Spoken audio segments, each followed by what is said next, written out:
Bugun G'azoda yana yomg'ir yog'moqda. Yomg'ir Allohning rahmati. Lekin bu rahmat ostida ham G'azo ahli og'ir sinovlardan o'tmoqda.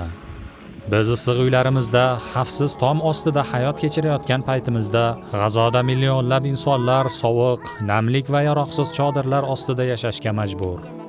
Chodirlarni suv bosadi, sovuq suyakdan o'tadi. Bolalar qaltiraydi. Onalar esa farzandlarini qanday asrashni bilmay ich-ichidan kuyinadi. 2 yildan ortiq davom etgan urush oqibatida barcha infratuzilmalar vayron qilindi.